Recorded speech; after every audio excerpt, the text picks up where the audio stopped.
नमस्कार मित्रांनो, घरोघरी मातीच्या चुली या मालिकेच्या येणाऱ्या काही पुढील भागांमध्ये आपल्याला जबरदस्त असा ट्विस्ट पाहायला मिळणार आहे. मित्रांनो, आता जानकीच्या साम्राज्याला सुरुंग लावण्याचा प्रयत्न करणाऱ्या ऐश्वर्याचा खरा चेहरा सौमित्र सर्वांच्या समोर कशा प्रकारे आणेल हे आपल्याला या व्हिडिओमध्ये पाहायला मिळणार आहे. त्यासाठी हा व्हिडिओ शेवटपर्यंत नक्की पहा. मित्रांनो, आत्तापर्यंत आपण पाहिलं होतं की अवंतिका आणि सौमित्र या दोघांनीही ऐश्वर्याला धडा शिकवायला सुरुवात केलेली असते.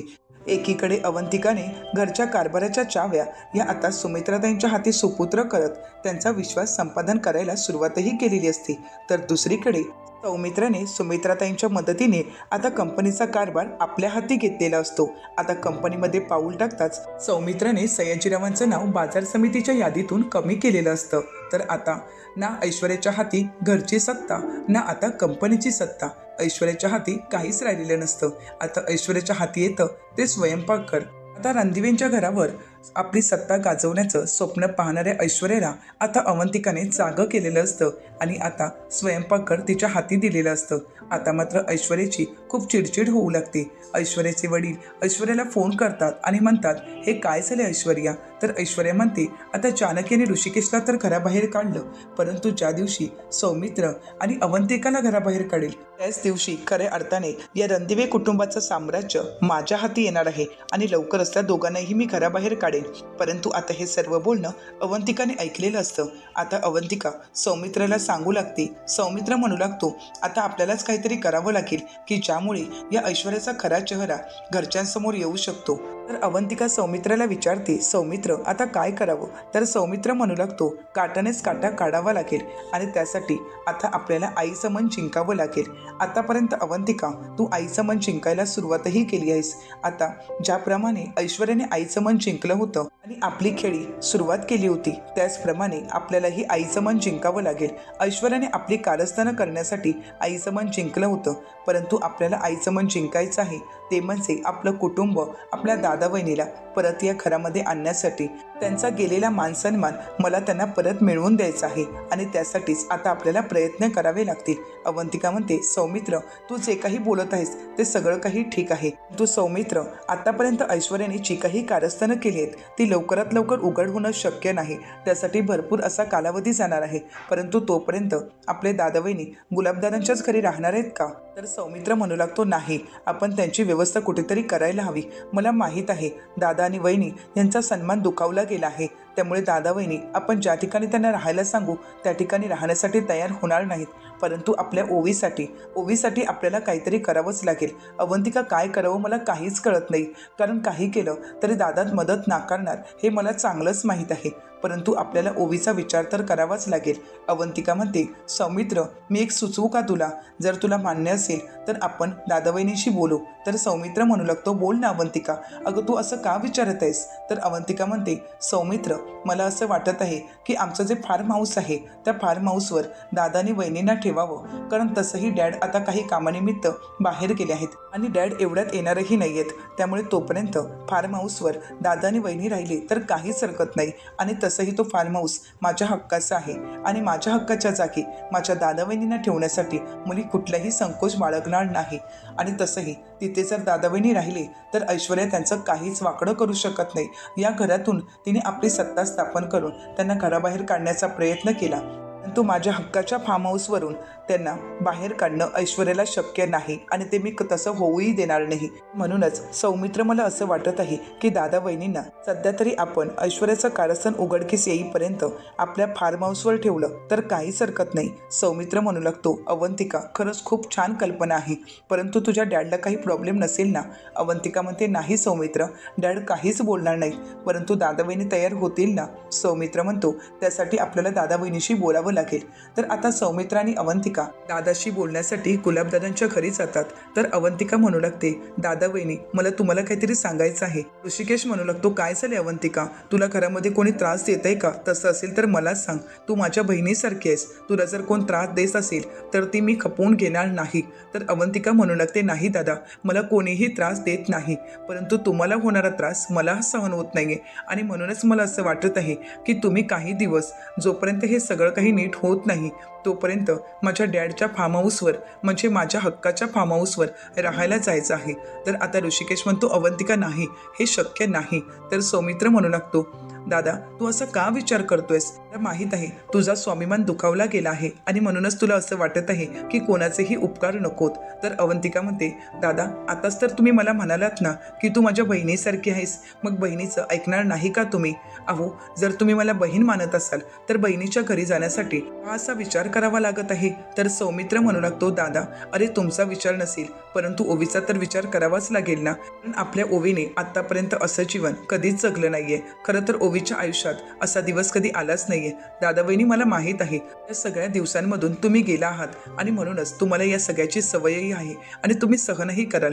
परंतु ओवी अजून वयाने लहान आहे आणि आज तिच्यावर ही जी वेळ आली आहे त्यासाठी घरचे सर्वच जण जबाबदार आहेत. परंतु अजूनही ओवीचे काका काकू आहेत आणि ते तिला असं रस्त्यावर सोडणार नाहीत, वाऱ्यावर सोडणार नाहीत. ओवीच्या अशा या कठीण काळांमध्ये आम्ही तिच्यासोबत आहोत. ओवीला जे काही सहन करावं लागत आहे त्यासाठी मला खरंच खूप वाईट वाटत आहे, कारण आजपर्यंत आम्ही ओवीला खूप लाडात वाढवलं. परंतु आज ओवीवर जी काही वेळ आली आहे, जे काही घडत आहे ते सगळं काही तिच्या मनामध्ये खूप वाईट परिणाम करणार आहे आणि म्हणूनच आम्हाला ओवीची काळजी वाटत आहे. दादा आमच्यासाठी नव्हे परंतु ओवीसाठी तरी तू जाशील का तिथे? आता ज्यावेळी ऋषिकेश ओवीकडे पाहतो त्यावेळी ऋषिकेशलाही खूप वाईट वाटतं. आपल्यामुळे आपल्या मुलीवरची काही वेळ आली आहे ती पाहूनच ऋषिकेशला खूप वाईट वाटत असतं, कारण आपल्यामुळे आपल्या मुलीने असे दिवस काढू नयेत असेच ऋषिकेशलाही वाटत असतं. आज कठीण प्रसंगी आपल्या घरच्यांनी सगळ्यांनी आपली साथ सोडली परंतु सौमित्र आणि अवंतिका आपल्यासोबत आहेत या गोष्टीचा ऋषिकेशला अभिमानही वाटत असतो. नकळतपणे ऋषिकेशच्या डोळ्यातून अश्रू येतात. सौमित्र म्हणू लागतो दादा काय झालं तुझ्या डोळ्यामध्ये अश्रू? तर आता ऋषिकेश म्हणू लागतो सौमित्र मी काय बोलू काहीच कळत नाही रे. अरे ज्या घरासाठी मी जीवापाड कष्ट केलेत, माझं जीवाचं रान केलं, तेच घर माझ्या विरोधात केलं. जिला मी आई म्हणालो, जिला मी आई हा हक्क दिला त्या आईनेच मला घराबाहेर काढलं. ज्या जानकीने अगदी तळहाताच्या फोडाप्रमाणे त्या घराला जपलं त्या जानकीचाही कोणी विचार केला नाही. अरे एवढंच काय तर या छोट्याशा ओवीला घराबाहेर काढताना कोणाच्या मनाला काहीच वाटलं नाही का? कोणाच्या मनाला थोडंही दुःख जाणवलं नाही का रे? आणि आज तुम्ही आमच्या पाठीशी खंबीरपणे उभे आहात. खरंच मी तुमचे उपकार कधीही विसरणार नाही. तर ऋषिकेशला सौमित्र म्हणू लागतो दादा अरे स्वतःच्या भावाचे उपकार असतात का? तर आता ऋषिकेश म्हणतो तरीसुद्धा मी तुझा सावत्रच भाऊ आहे ना. आता मात्र सौमित्राला खूप राग आलेला असतो. सौमित्र म्हणू लागतो दादा तुला असं काहीच बोलताना वाटत नाहीये का रे? अरे मी तुला कधी सावत्रपणाची वागणूक दिली का? अरे तू माझ्यासाठी मोठा भाऊ आहेस, तू माझ्यासाठी आधारस्तंभ आहेस आणि तूच माझा गुरु आहेस. तू असं समजू नकोस की तू माझा सावत्र भाऊ आहेस. अशी भावना माझ्या मनात कधीही येणार नाही. ऋषिकेश म्हणू लागतो परंतु आईच्या मनात तर आलीच ना. तर सौमित्र म्हणतो आईच्या मनात आली कारण ती ऐश्वर्याने भरवली आहे. तू ज्या दिवशी आईच्या समोर सत्य येईल त्यानंतर आई आयुष्यात स्वतःला कधीही माफ करू शकणार नाही. मला माहीत आहे आईचा स्वभाव मी चांगल्याच पद्धतीने ओळखत आहे. आज ऐश्वर्याच्या प्रेमाची पट्टी आईच्या डोळ्यावर बांधली गेली आहे परंतु तीच प्रेमाची पट्टी मी लवकरच दूर करणार आहे आणि म्हणूनच मला असं वाटत आहे की तोपर्यंत तुम्ही अवंतिकाच्या फार्म हाऊसवर राहावं. एक ना एक दिवस मी त्या ऐश्वर्याचं काळं कारस्थान सर्वांसमोर आणणार आहे आणि दादानी वैरी मी तुम्हाला वचन देतो की मी तुम्हाला मान सन्मानाने पुन्हा एकदा रणदिवेंच्या घरी घेऊन जाणार आहे. तर आता ऋषिकेश म्हणू लागतो नाही मी ठरवलं आहे काही झालं तरी त्या कुटुंबामध्ये त्या घरामध्ये पाऊल ठेवायचं नाही. आता त्या कुटुंबाचा आणि माझा काहीही संबंध नाही. मित्र म्हणू लागतो दादा वहिनी आपण या विषयावर नंतर बोलू परंतु आता तुम्ही तिघंही फार्म हाऊसवर राहण्यासाठी चला, तुमची सर्व व्यवस्था तिथे करण्यात आली आहे. तर अवंतिका म्हणू लागते दादा माझे डॅड काही महिन्यांसाठी बाहेरगावी गेले आहेत आणि म्हणूनच आता फार्म हाऊसची संपूर्ण जबाबदारी तुमच्यावर असणार आहे. आता फार्म हाऊस तुम्हालाच सांभाळायचं आहे. नकळतपणे आता सौमित्राला माहीत असतं की दादा वहिनी आपल्याकडून कोणतीही मदत घेणार नाही आणि म्हणूनच अवंतिकाने हा प्लॅन केलेला असतो आणि फार्म हाऊस सांभाळण्याची जबाबदारी आता ऋषिकेशवर आलेली असते. आता अवंतिका आणि सौमित्र जानकी ऋषिकेश आणि ओवीला घेऊन फार्म हाऊसवर जातात. तेव्हा मात्र ऋषिकेशच्या डोळ्यामध्ये अश्रू येतात. अवंतिका म्हणू लागते दादा आता रडायचं नाही तर लढायचं. आणि हो तुम्हाला वाटत असेल की हे फार्म हाऊस परक्या लोकांचं आहे असं अजिबात समजू नका. हे सुद्धा तुमच्या हक्काचंच आहे, तुमचंच आहे असं समजा आणि हक्काने इथे राहा. कितीही दिवस राहिलात तरी मी तुम्हाला काही बोलणार नाही कारण तुमच्या ह्या बहिणीचं घर आहे असंच समजा. आता मात्र ऋषिकेश अवंतिकाच्या समोर हात जोडतो. अवंतिका म्हणू लागते नाही दादा तुम्ही मला लाजवू नका. आज तुमच्यामुळेच मी आणि सौमित्र एकत्र आहोत. तुमच्यामुळेच माझं आणि सौमित्रचं लग्न होऊ शकलं आणि तुमच्यामुळेच आमचा सुखाने संसार संसार चालू आहे हे सगळं काही तुमच्यामुळे चालू आहे आणि तुम्ही जर असे हात जोडलात तर आम्हाला परकं वाटेल. तुम्ही आम्हाला परकं समजू नका. तर आता ऋषिकेश म्हणू लागतो, खरंच अवंतिका, म्हणजे सौमित्राला तुझ्या एवढी चांगली मुलगी शोधूनही सापडली नसती. मी खरंच खूप मोठी चूक करत होतो. ते ऐश्वर्याचं स्थळ मी माझ्या सौमित्रासाठी आणलं होतं, परंतु आज एकाच गोष्टीचं वाईट वाटतं, ते म्हणजे सारंगचं. ऐश्वर्याने पूर्णपणे सारंगला आपल्या मुठीत ठेवण्याचा प्रयत्न केला आहे. तर आता सौमित्र म्हणू लागतो, दादा, हे सगळं काही थोड्याच काळासाठी आहे. तू काळजी करू नको. सगळं काही बदलेल आणि सगळं काही पूर्वीसारखं होईल. असं म्हणत आता ते निघत असतात. तर आता ऋषिकेश म्हणू लागतो, थांब सौमित्र, मला तुला एक महत्त्वाची गोष्ट सांगायची आहे. ॲडव्होकेट शहाणे यांनी जे काही विल नानांचं आपल्या सर्वांसमोर वाचून दाखवलं, त्या विलमध्ये मला काहीतरी नक्कीच गोंधळ वाटत आहे. तर सौमित्र म्हणू लागतो, दादा, मलाही तसंच वाटत आहे. मीही तुला त्याचबद्दल विचारणार होतो, परंतु असे काही प्रसंग डोळ्यासमोर आलेत की सगळं काही मागेच राहिलं. तर ऋषिकेश म्हणू लागतो, नाही सौमित्र, एवढी मोठी गोष्ट विसरूनही चालणार नाही आणि ही मागे टाकूनही चालणार नाही, कारण नक्कीच त्या विलमध्ये काहीतरी गोंधळ आहे असं मला वाटत आहे. तर आता सौमित्र म्हणतो, त्याचा शोध तर मी घेणारच आहे. तर आता ऋषिकेश सौमित्रला म्हणतो, सौमित्र, तू एक काम कर, ॲडव्होकेट शहाणे यांची भेट घे आणि नक्की काय घडलं होतं हे सगळं काही शोधून काढ आणि नक्की ते व्हील खरं आहे की खोटं याचाही शोध घे. तर ऋषिकेश म्हणू लागतो, तू हे काम आजच करशील ना सौमित्र? सौमित्र म्हणतो, दादा, तू असं का बोलत आहेस? तू सांगितलं आणि मी केलं नाही, असं कधी झालंय का? तू काळजी करू नकोस. मी आणि अवंतिका आजच ॲडव्होकेट शहाणे यांची भेट घेतो आणि जे काही घडलं आहे त्या सगळ्याचा शोध घेणार. नक्की कुठे पाणी मुरत आहे याचा शोध घेणार. तू काही काळजी करू नकोस. तू अगदी निश्चिंत राहा. तर आता अवंतिका आणि सौमित्र ॲडव्होकेट शहाणे यांची भेट घेण्यासाठी त्यांच्या ऑफिसला जातात. आता सौमित्र आणि अवंतिकाला पाहून मात्र ॲडव्होकेट शहाणे यांना चांगलाच घाम फुटलेला असतो. तर आता सौमित्र त्यांच्यासमोर पाण्याचा ग्लास देत म्हणतो, काय झालं ॲडव्होकेट शहाणे, तुम्हाला एवढा घाम आला आहे? तर आता ॲडव्होकेट शहाणे म्हणू लागतात, नाही, गरमी भरपूर आहे ना म्हणून कदाचित. तर सौमित्र म्हणू लागतो, AC तर फुल आहे आणि एवढ्या AC फुल असतानाही तुम्हाला घाम येतोय. आता मात्र ॲडव्होकेट शहाणे खोटं कारण देण्याचा प्रयत्न करतात, परंतु पेशाने वकील असणाऱ्या सौमित्र आणि अवंतिकाने नक्की काहीतरी गडबड आहे हे चांगलंच ओळखलेलं असतं, कारण वकिली बुद्धीनेच त्यांनी सगळं काही जाणलेलं असतं. त्यांच्या लक्षात येतं की नक्कीच कुठेतरी पाणी मुरत आहे आणि म्हणूनच आता ॲडव्होकेट शहाणे यांना सौमित्र म्हणू लागतो, मी ज्या दिवशी तुम्ही व्हील वाचन केलं त्या दिवशी नव्हतो आणि म्हणूनच मला ते व्हील पाहायचं आहे. आता ॲडव्होकेट शहाणे ते टाळाटाळ करत असतात. ते म्हणू लागतात, नाही, त्या दिवशी वाचन झालं आहे आणि आता पुन्हा व्हील दाखवण्याची तशी परवानगी नाही.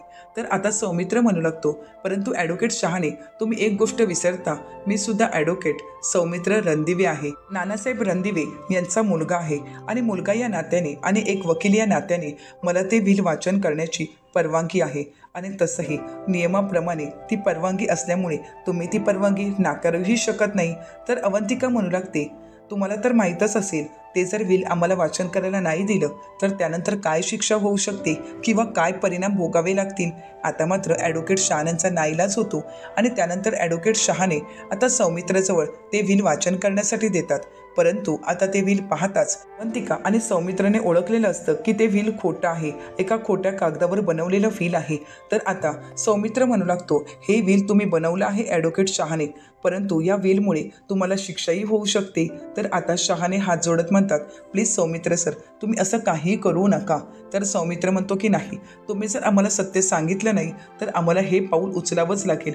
हे सत्य आम्हाला कोर्टापर्यंत घेऊन जावंच लागेल की एक खोटं व्हील बनवून तुम्ही एका संपूर्ण कुटुंबाची फसवणूक केली आहे. तर आता ॲडव्होकेट शहाणे म्हणू लागतात, प्लीज तुम्ही माझी नोकरी घालवू नका.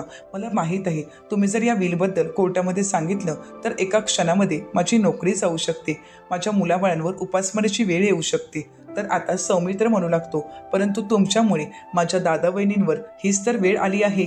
तर आता ॲडव्होकेट शहाणे म्हणू लागतात, परंतु हे सर्व काही मी कोणाच्या तरी सांगण्यावरूनच केलं आहे. तर सौमित्र म्हणतो, ज्यांनी कोणी हे करायला सांगितलं त्यांचं नाव तर तुम्हाला सांगावंच लागेल आणि जर तुम्ही नाव नाही सांगितलं तर पुढे होणारे परिणाम तर तुम्हाला माहीतच असेल. तर आता ॲडव्होकेट शहाणे म्हणू लागतात, सॉरी सौमित्र सर, मी नाही सांगू शकत. तर सौमित्र म्हणू लागतो, ठीक आहे, मग आता तुमचं लायसन तर कॅन्सल होणारच आहे आणि तुमच्याजवळची ही नोकरीही जाणार आहे, मग पुढे काय ते तुम्हीच ठरवा. तर ॲडव्होकेट शहाणे म्हणू लागतात, सर प्लीज तुम्ही असं करू नका, ऐश्वर्या रणदिवे म्हणजेच सयाजीरावांची मुलगी ऐश्वर्या यांनीच हे सगळं काही करायला सांगितलं होतं. ऐश्वर्या आणि सयाजीरावांनी मला घरी बोलावलं होतं आणि त्यांनीच मला हे विल बदलून द्यायला सांगितलं होतं आणि त्यानुसारच मी सगळं काही केलं आहे. परंतु त्यांनी मला धमकी दिली होती की माझ्या संपूर्ण कुटुंबाला ते उद्ध्वस्त करू शकतात. आम्हाला जीवे मारण्याची धमकी दिली होती आणि म्हणूनच सगळं काही मला हे करावं लागलं. तर आता सौमित्र म्हणू लागतो, मग आता मी सांगेन तसंच तुम्हाला करावं लागेल. आता सौमित्र आपला पुढचा प्लॅन ॲडव्होकेट शहाणे यांना सांगू लागतो. आता सौमित्रचा नक्की पुढचा प्लॅन कसा असेल आणि आता सौमित्र ऐश्वर्याला कशाप्रकारे जाळ्यात अडकवेल आणि तिचं सत्य सुमित्राताईंसमोर घेऊन येईल. आता तरी सुमित्राताईंचे डोळे उघडतील का? सुमित्राताईंच्या डोळ्यावर असणारी ऐश्वर्याच्या प्रेमाची पट्टी बाजूला होईल का? हे पाहणं अतिशय रंजक ठरणार आहे. आता अशाच मालिकांचे नवनवीन अपडेट पाहण्यासाठी चॅनलला नक्की सबस्क्राईब करा. आजचा व्हिडिओ तुम्हाला कसा वाटला हे कमेंट करून नक्कीच कळवा. आजचा व्हिडिओ जर तुम्हाला आवडला असेल तर व्हिडिओला लाईक करायला विसरू नका आणि व्हिडिओ पाहिल्याबद्दल तुम्हा सर्वांचेच अगदी मनपूर्वक धन्यवाद.